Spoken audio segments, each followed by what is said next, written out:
తెలంగాణలో ఏం నడుస్తుంది? నోటీసులు, విచారణలు, ఆరోపణలు, అనుమానాలపై దర్యాప్తులు.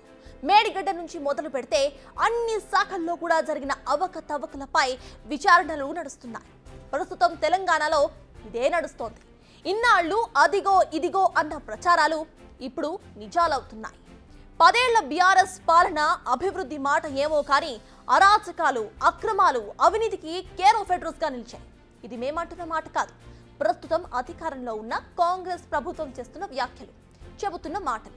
తాము కేవలం మాటలు మాత్రమే చెప్పం, అన్నిటినీ కూడా వెలికి తీస్తాం. బీఆర్ఎస్ నేతల బాగోతాలను బయట పెడతామంటూ ప్రభుత్వ పెద్దలు ఇప్పటికే చెప్పకని చెప్పారు.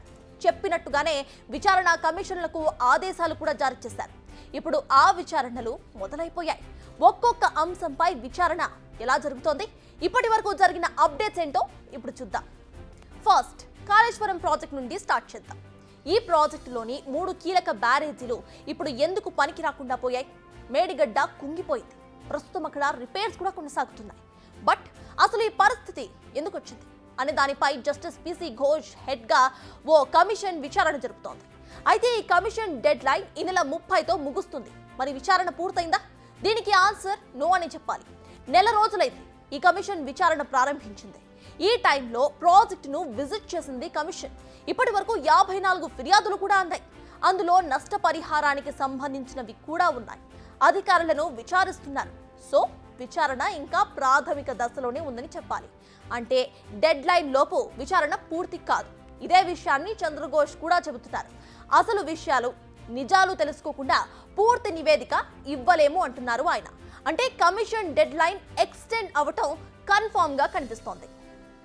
బట్ జస్టిస్ పిసి ఘోష్ బ్యారేజీల పరిశీలిస్తూనే బాధ్యులపై ఫోకస్ కూడా చేస్తున్నారు. ప్లానింగ్, డిజైన్స్, కన్స్ట్రక్షన్స్ తో పాటు టైల్ వాటర్, షూటింగ్ వెలాసిటీపై ఆరా తీస్తుంది. దీనికి సంబంధించి ప్రాజెక్ట్ ఇంజనీర్స్ తో ఎప్పటికప్పుడు సమాచారం తీసుకుంటుంది. అటు నిర్మాణ సంస్థల ప్రతినిధులపై కూడా ప్రశ్నల వర్షం కురిపిస్తోంది కమిషన్. అసలు బుంగలు ఎలా పడ్డాయి, ఎందుకు పడ్డాయి, ఎవరి నిర్లక్ష్యం దీనికి కారణం, ఇలా ప్రతి ఒక్క విషయంపై ఫోకస్ చేస్తుంది కమిషన్. ప్రస్తుతం అధికారులు, నిర్మాణ సంస్థల వరకు వెళ్ళింది కమిషన్.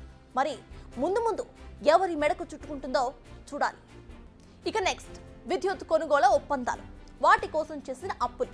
దీనిపై కూడా జస్టిస్ ఎల్ నరసింహారెడ్డి కమిషన్ విచారణ జరుపుతోంది. ఈ కమిషన్ కూడా దర్యాప్తును స్పీడ్ కూడా చేసింది. ప్రస్తుత మాజీ అధికారులను విచారిస్తూనే ఉంది. యాదాద్రి, భద్రాద్రి థర్మల్ విద్యుత్ కేంద్రాల నిర్మాణం, ఛత్తీస్గఢ్ నుంచి విద్యుత్ కొనుగోళ్ల ఒప్పందంపై కమిషన్ మెయిన్ గా ఫోకస్ చేసింది. ఇంధన శాఖ మాజీ కార్యదర్శి అరవింద్ కుమార్, మాజీ ట్రాన్స్ జెన్కో సిఎండి ప్రభాకర్ రావులపై ప్రశ్నల వర్షం కురిపిస్తున్నారు. అయితే ప్రస్తుతం తాజా మాజీ ఉన్నత అధికారులకు మాత్రమే నోటీసులు జారీ అయ్యాయి. ఇక ముందు ముందు మరింత మందికి ఈ నోటీసులు, విచారణలు విస్తరించబోతున్నాయి. ఇక గొర్రెల స్కామ్ అప్డేట్ ఏంటో మీకు తెలుసా? ఈ కేసులో ఇప్పటికే అరెస్ట్ అయిన మాజీ పశుసంవర్ధక శాఖ ఎండీ రామచందర్ నాయక్, మాజీ మంత్రి తలసాని శ్రీనివాస్ యాదవ్, ఓఎస్డీ కళ్యాణ్ ను ఏసీబీ అధికారులు కస్టడీకి తీసుకున్నారు. 3 రోజుల పాటు వారిని కస్టడీకి పర్మిషన్ ఇచ్చింది నాంపల్లి కోర్టు.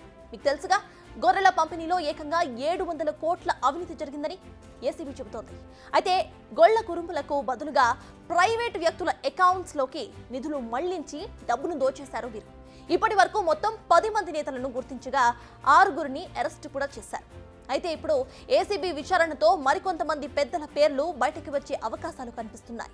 ఎందుకంటే ప్రస్తుతం కస్టడీలో ఉన్న వారిలో ఒకరు మాజీ మంత్రి, ఓఎస్డీ కాబట్టి ఆయన మెడకు ఈ కేసు చుట్టుకుంటుందా అనే అనుమానాలు కూడా కనిపిస్తున్నాయి. స్కామ్ అయినా, అవినీతి ఆరోపణలైనా అన్నిటి రూట్స్ కూడా బీఆర్ఎస్ పాలనలోనే ఉన్నాయి. అరెస్ట్ అయిన వారు, విచారణతో పాటు ఆరోపణలు ఎదుర్కొంటున్న వారిలో కూడా అప్పటి అధికార పార్టీగా ఉన్న బీఆర్ఎస్ పెద్దలు, నేతలే కనిపిస్తున్నారు. మొత్తంగా చూస్తే విచారణ మాత్రం చాలా వేగంగా జరుగుతోంది. మరి ఇవి ఓ ముగింపు దశకు వచ్చేసరికి మరింత మంది జాతకాలు మారుతాయనేది చూడాలి.